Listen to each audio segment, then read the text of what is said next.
मित्रांनो, फुलाला सुगंध मातीचा या मालिकेच्या आजच्या भागामध्ये राहुल रोमाला बोलत असतो की तुझ्या नाजूक हातांनी ही बंदूक लोड करता येणार नाही, मी तुला शिकवतो. तेव्हा रोमा बोलते, नको राहुल, मी माझं करते. त्या दोघांच्या मस्तीमध्ये बंदुकीतून अचानक गोळी सुटते आणि ती थेट ट्रॉफीला जाऊन लागते. तेव्हा ती ट्रॉफीची काच पटकन फुटते. तेव्हा सर्वजण खूप घाबरतात. रोमा आणि राहुलला तर धक्का बसतो. ते दोघेही त्या ट्रॉफीकडे पाहतच राहतात. तेव्हा रमेश सर राहुल आणि रोमावर खूप ओरडतात आणि त्या दोघांनाही सांगतात, प्रत्येक वर्षी एक ना एक ट्रेनिंग ऑफिसर हे असले उद्योग करतोच. राहुल त्यांना सॉरी बोलत असतो. तर रमेश सर संजयला सांगतात की ही ट्रॉफी उचलायची आणि पाटील मॅडमच्या कॅबिनमध्ये घेऊन जायची. तेव्हा संजय ठीक आहे असं बोलतो आणि ट्रॉफीजवळ जाऊन ती उचलतो. ट्रॉफी घेऊन जात असताना संजय रोमा आणि राहुलकडे खूप रागात पाहत असतो. त्यानंतर कीर्तीला पाटील मॅडमच्या केबिनमध्ये जायचं असतं. रिजॉईनिंगचं लेटर त्यांना द्यायचं असतं. तेव्हा ती त्याबद्दल रोमाला सांगते. रोमा सांगते की जरा जपून जा, कारण त्या पाटील मॅडम आहेत. तेव्हा कीर्ती हो बोलते. ती केबिनमध्ये जाते, परंतु पाटील मॅडम तेथे नसतात. तेव्हा ती त्यांच्या टेबलवर ते लेटर ठेवते आणि जात असताना तिचं लक्ष अचानक त्या फुटलेल्या ट्रॉफीकडे जातं. तेव्हा ती ट्रॉफीजवळ जाते. तेव्हा तिला पहिल्यांदा ट्रॉफीला हात लावायला खूप घाबरायला होत असतं. तेव्हा ती ट्रॉफी हातात घेते. तिला शुभमचं बोलणं आठवतं की ही यावर्षीची ट्रॉफी तुम्हालाच मिळणार. तर कीर्ती स्वतःशीच मोठ्याने बोलते की ह्या वर्षीची बेस्ट कॅडेटची ट्रॉफी जाते कीर्ती शुभम जामखेडकर यांना, असं म्हणून ती स्वतःशीच हसत असते. तिला खात्री असते की ही ट्रॉफी तर मीच जिंकणार.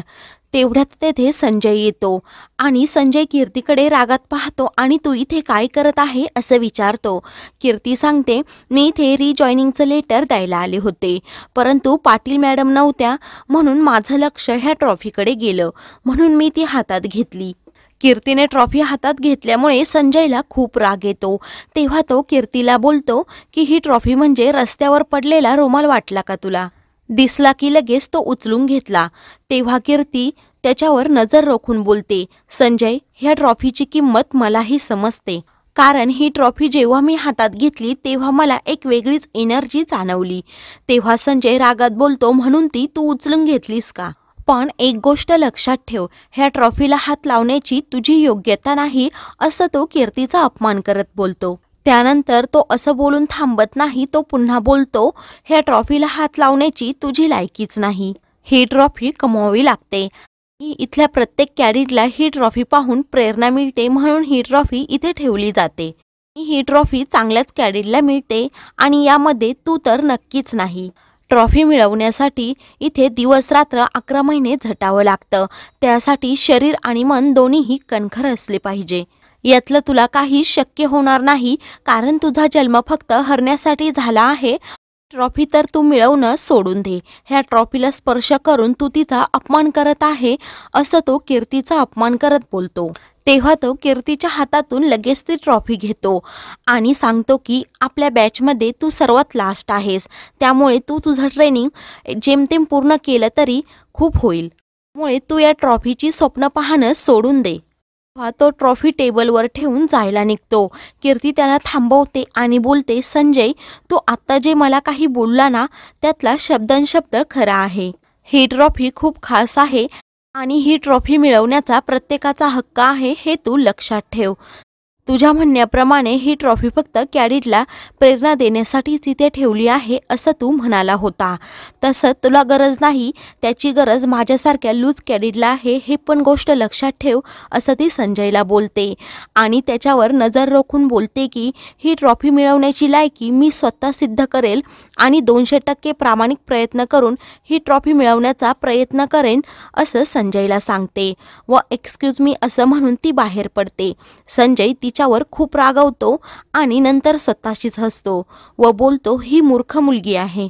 तो कीर्तीवर खूप हसत असतो आणि त्यानंतर तो ट्रॉफीजवळ जातो व बोलतो, ह्या ट्रॉफीवर फक्त माझा हक्क आहे, ती दुसरं कोणीच मिळू शकत नाही आणि ही कीर्ती तर अजिबात नाही. दुसरीकडे शुभम दुकानावर असतो तेव्हा तो कीर्तीला कॉल करत असतो, परंतु कीर्तीचा फोन काही केला लागत नाही. तर इकडे कीर्तीही शुभमलाच फोन करत असते, परंतु शुभमचाही फोन लागत नाही. तेव्हा ती बोलते यांचा फोन का लागत नसेल. त्यानंतर कीर्तीच शुभमला फोन करते. शुभम फोन उचलतो तेव्हा ती विचारते एवढा वेळ कोणाशी बोलत होता, कारण खूप वेळ झाला मी फोन ट्राय करत होते, तो बिझी येत होता. तेव्हा शुभम गंमत करतो आणि सांगतो की मी कोणाशी तरी असाच बोलत होतो. खूप वेळ झाला, असा वेळ कधी निघून गेला हे पण मला समजलं नाही. ती विचारते गिऱ्हाईक होतं का. शुभम सांगतो की गिऱ्हाईकाबरोबर मी फक्त 1-2 मिनिटेच बोलतो, खास व्यक्ती होती म्हणून थोडा वेळ लागला. मला असं वाटलं ना की माझं मन शांत नाही, मी लगेच त्या नंबरवर कॉल करतो आणि त्याच्याबरोबर तासनतास गप्पा मारत बसतो. इकडे कीर्तीला शुभमच्या ह्या बोलण्याचा राग येतो तेव्हा ती शुभमला सांगते जी कोणी खास व्यक्ती असेल ना तिला सांगा की माझी बायको आता पोलीस ऑफिसर होणार आहे, पोलीस ऑफिसर झाल्यावर ती तुम्हाला जेलमध्ये टाकेल. कीर्तीच्या ह्या रागवण्यावर शुभम खूप हसत असतो. कीर्ती विचारते एवढं हसायला काय झालं. शुभम सांगतो तुम्हीच तुम्हाला जेलमध्ये टाकणार या गोष्टीचं मला हसायला आलं. शुभम सांगतो ती खास व्यक्ती म्हणजे तुम्हीच आहात, कारण तुमच्याशिवाय माझ्या आयुष्यामध्ये कोणी खास नाही. हे ऐकून कीर्ती खूपच खुश होते. शुभम सांगतो मी मगापासून तुम्हालाच कॉल ट्राय करत होतो, परंतु तुम्ही मला कॉल ट्राय करत होता, त्यामुळे आपल्या दोघांचेही नंबर बिझी येत होते. नंतर ते दोघे गप्पा मारत असताना शुभम कीर्तीला विचारतो आजचा दिवस कसा गेला. कीर्ती सांगते की आजचा दिवस नेहमीपेक्षा खूप छान गेला. अडथळे तेच होते, परंतु एक वेगळीच एनर्जी होती. त्यात जिजा अक्कांचे आशीर्वाद आणि तुमचं प्रेम माझ्या पाठीशी आहे, म्हणून मला अजून काय हवं. दुसरीकडे तुषार खूप अस्वस्थ असतो. तो जिजा अक्कांसमोर एरझाऱ्या घालत असतो. जिजा अक्कांना समजतं की तुषारला काहीतरी झालं आहे, तेव्हा त्याबद्दल त्या तुषारला विचारतात. तुषार सांगतो की आपल्या दुकानाचं म्हणजे पार्लरचं काम आता झालं आहे, ते पार्लर उघडायला पाहिजे, कारण कर्जाचे हप्ते पण जायला लागले आहेत. शुभम बोलतो की मग दुकानाचं उद्घाटन करून टाकायचं का. तेव्हा तुषार हो बोलतो. जिजा अक्का सांगतात की आपल्या घरातील एक व्यक्ती नसताना दुकानाचं उद्घाटन तरी कसं करायचं, कारण कीर्ती इथे आत्ता नाही. शुभम बोलतो की कीर्ती 11 महिने येणार नाहीत, मग आपण दुकानाचं उद्घाटन करायचंच नाही का. जिजा अक्का बोलतात तिला सुट्टी मिळेल ना, मग ती नक्की येईल. शुभम सांगतो की नाही, त्यांना प्रशिक्षणाचे दिवस असे टाळून चालायचे नाहीत, आपण दुकानाचं उद्घाटन करून घेऊयात. तेव्हा घरातील सर्वजण जिजा अक्कांना समजवतात. एमली ही जिजा अक्कांना बोलते एमली वहिनीचं दुकान खूप छान सजलं आहे, त्यामुळे आपण उद्घाटन तर करूनच घेऊयात. जिजा अक्का सांगतात आता तुमच्या मनासारखं होऊनच जाऊ देत. सर्वजण खूप खुश होतात. इकडे सर्व ट्रेनी ऑफिसर रोप स्किपिंगची प्रॅक्टिस करत असतात. रोमा 1 मिनिटामध्ये 90 रोप स्किपिंग करते. त्यानंतर कीर्तीचा नंबर येतो, तर कीर्ती 1 मिनिटामध्ये 102 रोप स्किपिंग करते. संजय त्यांच्याकडे पाहत असतो. रोमा कीर्तीचं खूप कौतुक करत असते आणि तुझ्यामध्ये खूप सुधारणा झाली असंही तिला सांगते. तेव्हा राहुल मध्येच बोलतो की शुभम नावाचा जादूगार येऊन गेला आहे, त्यामुळे त्याने जादू केली आहे. कीर्ती काहीही बोलत नाही. लगेच संजय त्या दोघांजवळ येतो. कीर्तीला सांगतो की आता तू माझा टाईम चेक कर. तेव्हा संजय रोप स्किपिंग करत असतो, तर कीर्ती त्याचा टाईम पाहत असते. त्यानंतर 1 मिनिटामध्ये संजय 180 रोप स्किप करतो. तेव्हा तो कीर्तीला विचारतो किती झाल्या, तेव्हा ती सांगते की 180 झाल्या. तो कीर्तीला बोलतो तुझ्या 102 आणि माझ्या 180 तू माझ्या अगदी जवळपास पण नाही. संजय पुन्हा कीर्तीचा अपमान करतो आणि तिला बोलतो की तुझ्यामधला आणि माझ्यामधला अंतर अजून असंच राहणार आहे, त्यामुळे तू माझ्या पुढे जाण्याचा कधीही प्रयत्न करू नकोस.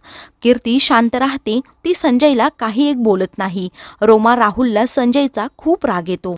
मित्रांनो, पुढील भागामध्ये कीर्ती त्यांच्या ग्रुपमध्ये सर्वात जास्त स्कॉर मारते. तेव्हा सर्वजण कीर्तीवर खुश होतात. संजय तिच्यावर खूप नाराज असतो. तर मित्रांनो, अशाच मालिकेंचे पुढील भाग पाहण्यासाठी चॅनलला सबस्क्राईब करा.